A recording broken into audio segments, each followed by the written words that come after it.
Welcome back to the broadcast, everybody. I'm Todd, and this is Digging Life 21. On today's little adventure, well, it's after Christmas, so I guess I need to remove my wreath. Need to get the old excavator warming up, 750 warming up. I've already got a little bit of scrap in the bed of it.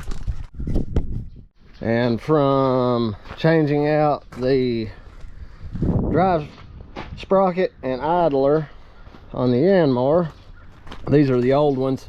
I'm gonna load them up among a couple of other items of scrap. We're gonna run them to the scrap yard, get this truck unloaded, and get ready to head off to the next job.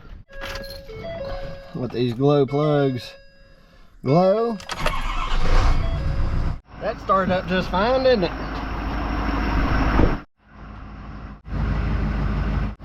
Plenty of oil there, plenty of coolant.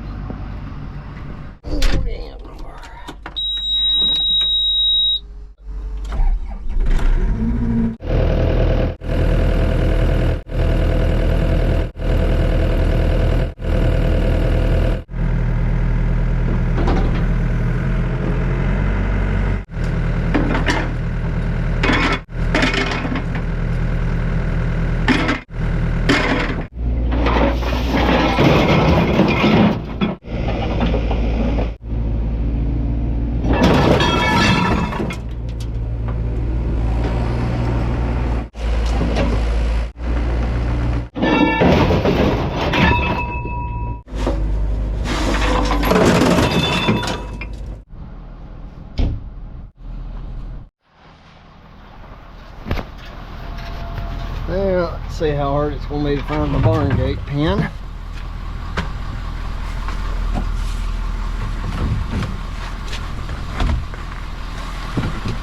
Clean that toolbox out anyway. There it is.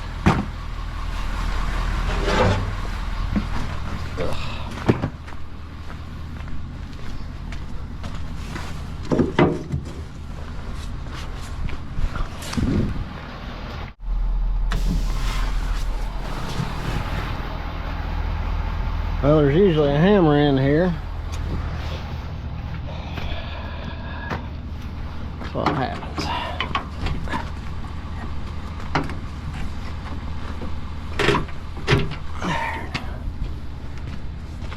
Used to have a hammer on every truck.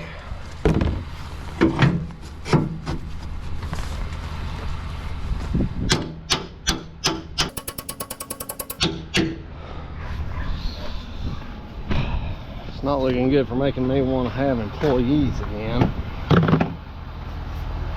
Darn employees.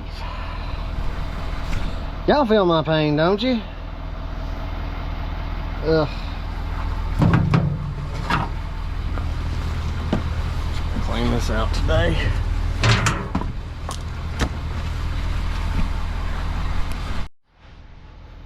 Well, it used to be a nice tire gauge. That's garbage.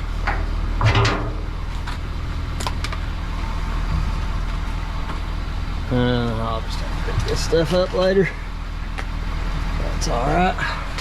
We'll get everything back in working order, won't we? Yeah. Does this even have weep holes? Yeah, it's got weep holes. Good. I'll take some quartz cleaner, spray that out, let it run out, and be back to good. It's a nice brisk 35 degrees today. All right, friends, we are off. We are headed to what's the cool part about today. The scrapyard we're going to is actually inside. It's an inside scrapyard, so even if it's raining and you do have to get out of the truck to pull some stuff out of the bed or whatever, you're undercover, and it's really cool. It's Asheville Metal Recycling. I got to know them because I used to have a welding business, a mobile welding business, and I would go and make repairs on their equipment. These are great people. I always enjoyed working for them, and I enjoy taking materials to them to help their business, and it helps my business recoup a little bit of change. Scrapping to me is really not like, for me it's not a business. You know, there's salvage businesses out there, but I'm not geared for that, obviously. Now, going back to the tire gauge, I'm not going to be hung up on having had employees and the hardship it caused. It did help me a lot in a lot of ways, and I learned a lot from it. The biggest thing is I have a lot of people messaging me and commenting and wanting to know, was it worth it to have employees? The bottom line, yeah, you'll probably make some more money having employees, but you're going to be a babysitter. You're going to be annoyed. I've been so annoyed over the past year. It's unbelievable. And my channel's always been happy. It's always been positive and going that direction and getting busier and having more and more work to knock out and keep up with. It does become more stressful, and it will affect you. I had a lot of old timers that I would come across, and they'd say, I know you from YouTube or Facebook or whatever, and they would say, you work by yourself, don't you? Yeah, I do. And they would always say, you know, I used to have 20 employees, 30 employees, and the money was good, but most of them went back to working by themselves and maybe with one helper. And they say that they're a lot happier, they enjoy the work again, it's more laid back. So it depends on, I would say, more your tolerance for stress and your tolerance for mishaps and people not necessarily taking care of your equipment as if it's their own. That's what it comes down to. And like I've said, and this doesn't include my brother-in-law, Adam. I don't look at him as an employee. So he's still with us right now and for the foreseeable future. But we had two other guys. The one most recent that we had in recent videos, he was a great guy. Loved working with him. But like I said, he's just moved on to better things, and we've wished him nothing but well. So just to get that out in the clear, because people keep commenting, and I guess they don't watch the whole video, what happened to who and what and this, that, and the other. But as far as that goes, as far as I'm concerned, we parted on good terms. As for right now, I think that you guys are pretty well stuck with just me and occasionally Adam on the job site. But I am just enjoying being back to being out here by myself so much more. I feel like I'm clear-headed. It's easier for me to make decisions because I know what my intentions are. I know how dedicated I am to the business, and I'm not in question of am I going to have people come in tomorrow, or am I going to have people messaging me that they quit? So it's easier to plan just me right now. So that's what you guys are stuck with. Hopefully you guys still enjoy me, and we're just going to keep on making videos for you guys. The good, the bad, and the ugly. If you've ever seen that movie with Clint Eastwood, great movie. If you haven't seen it, it's an old Western, but watch it. You'll be glad you did. Now the big question. Now that I don't have employees, am I going to downsize? Am I going to be selling off equipment? Absolutely not. The Yanmar is paid off. We finally paid it off, and we paid the tractor off. One of them we paid off in November and one in December. I'm absolutely stoked about that. I have no intentions of getting rid of them. I have no intentions of getting rid of the Cat 309 or the Cat 289 skid steer. I need tools at my disposal. And just like you saw today, the Yanmar is at the house. Yes, it's sitting there, but it's paid off, and it's really not draining that much money, but it is there to be my muscle. It's there to help me load scrap. It's there, I can take it to the yard and leave it if I need to load up pipes over a period. And I can keep the newer equipment, like the 309 excavator and the 289 skid steer. They are still out in Clyde, North Carolina on a job site that I think we're almost buttoned up for right now, but the good thing is I can leave that equipment there. It's out of the way of the customer. And if something comes up that the customer needs, I can run out there and do it cost effectively because I'm not having to load my equipment back up and haul it an hour away.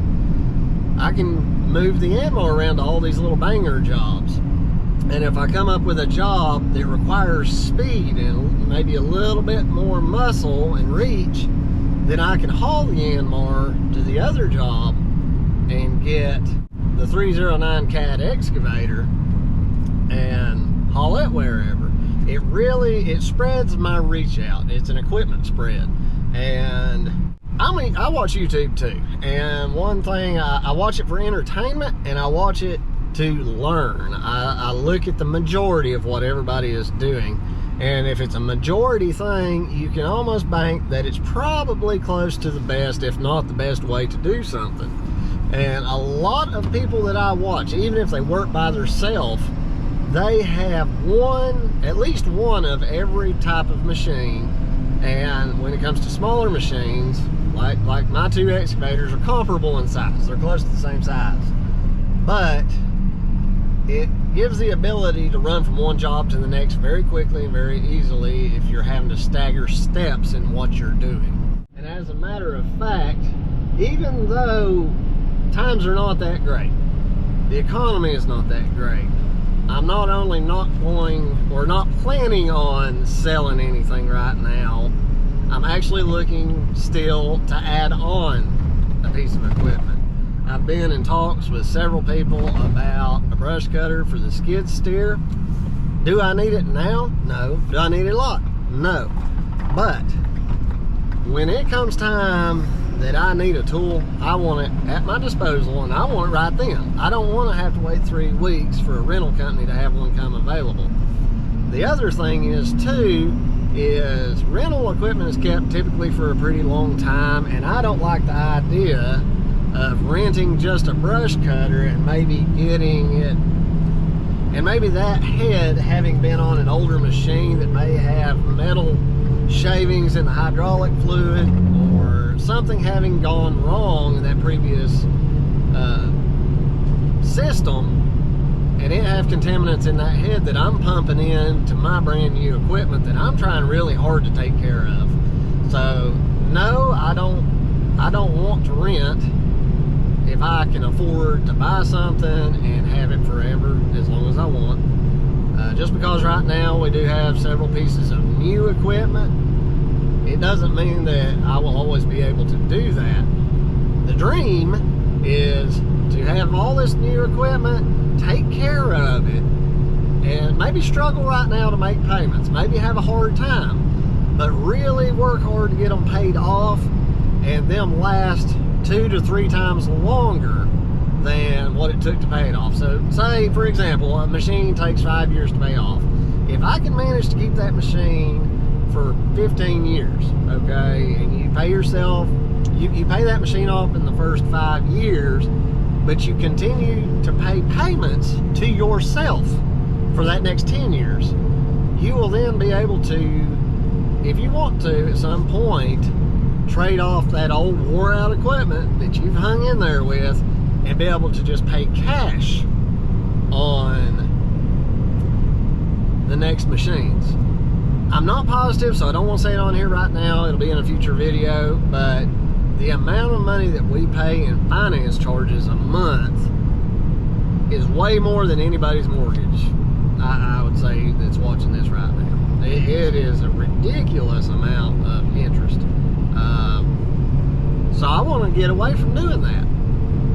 And that's my dream, is to be to where we finance ourselves.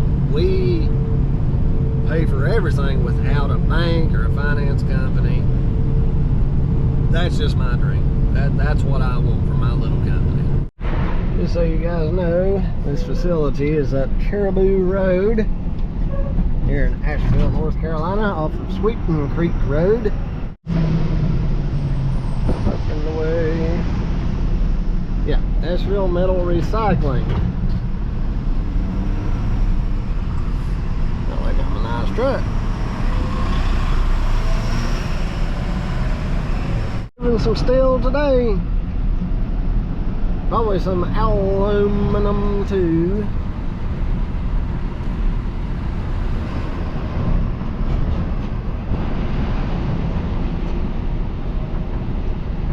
Wouldn't surprise me if somebody brought that excavator up here to scrap it, and they fixed it up, and now they're using it. Get up here, you go through the big green door here. You guys probably won't be able to see here in a minute. I don't think. I'll edit out whatever you can't see.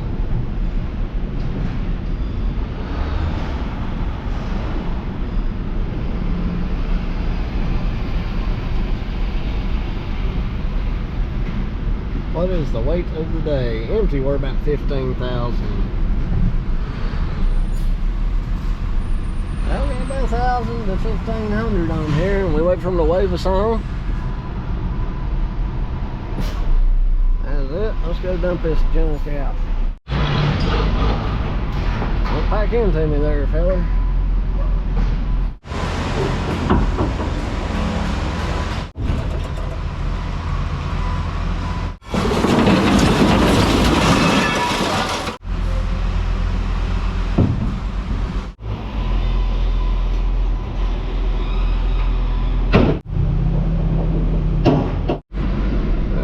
Scale again, see what we back down to. I would say we had about 1,200 pounds. All right, the burning question: how much steel did we haul in, and how much money did we make? All right, so empty, I weighed 16,840. Actually, all right, fully loaded was 16,840. After we dumped the metal out, I was down to 15,650 pounds. Commodity is just scrap steel.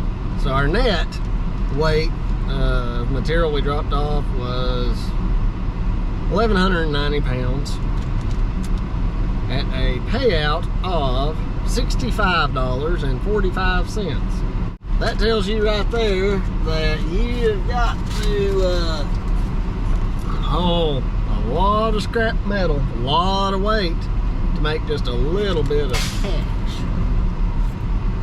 Little bit of cash money. A lot of times, like on a when we changed the old culvert out, now a lot of times they used metal culverts back in the day. The bottoms rust out. We have to tear those out and replace them usually with black pipe, plastic pipe. It's not worth the fuel that it takes to haul that pipe to the scrapyard, but it's either haul it to the scrapyard and recoup a little bit of money, or the customer has to pay you to take it and dump it at the landfill. So it's always a good idea to recycle your metal. Just always plan on recycling. Our next step for today is to go pick up the trailer at Valley Truck Service. Had a federal inspection done on it and a couple of lights repaired. Just, I didn't have time to do it. So I had them go through it and do all that stuff. I need to check one of the hub covers.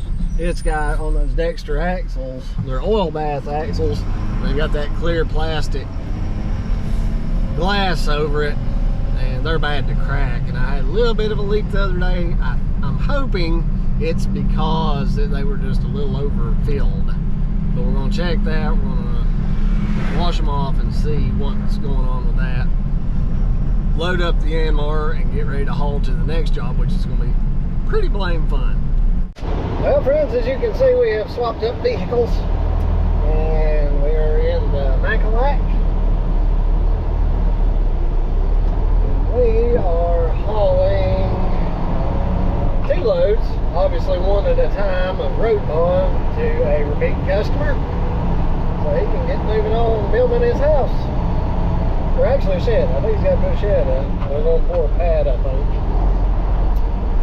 So let's go see if we can't get this load delivered without getting stuck. It rained, I think, all day yesterday.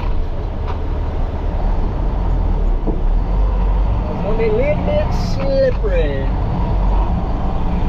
You guys might remember this job we did, I think, several months ago. We put this culvert here in. See how it's doing. Doesn't look like anything is out of place. No water bypassing. It's set into the creek good. See if we see any signs of bypass. We put this little pipe there in just as an additional little overflow to prevent overflow, I guess you might say. Oh, now ain't that beautiful?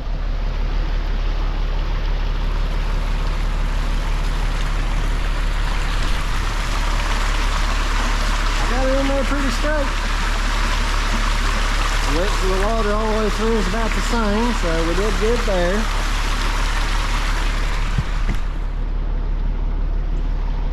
Oh, this road's about good, farther than I remembered it being. Let's see if we can get backed out through there.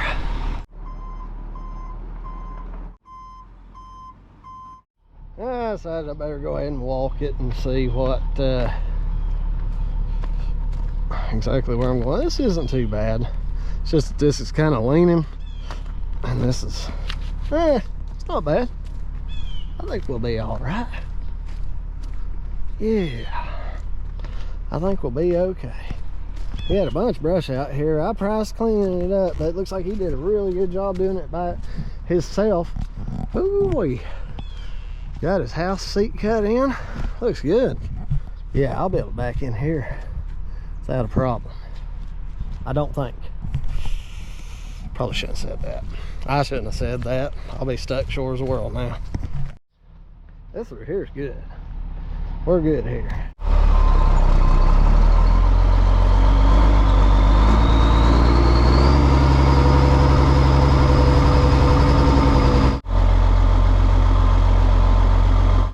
Well, we didn't sink much. Squished down to pretty firm ground. It's getting squishy. Squishy, squishy. Yeah, that's back here. This ain't the best of spots, is it? I believe I can lift her up and just dump it all out right there. I believe that'd be the way to go. I should have went ahead and rolled my tarp in, because now I don't have room, but I'm definitely not going to pull back out of here.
Worked out. I put my fabric that the customer wanted me to deliver to him up in the very front, and I thought I was going to have to take my shovel and put a little bit of road bond on top of it to keep it from blowing away, but looks like it worked out just fine. Now the key to when it's slick like this with these big flotation tires, they don't sometimes want to turn. I'm just going to put it in low reduction and just idle out of here. And that should make it to where we don't spin out.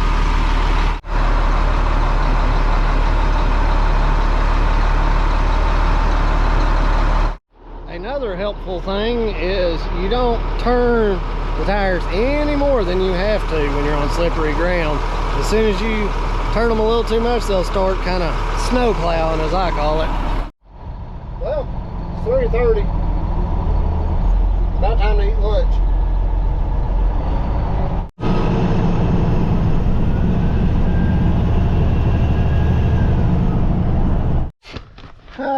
Looks like Adam got my yen mower loaded up.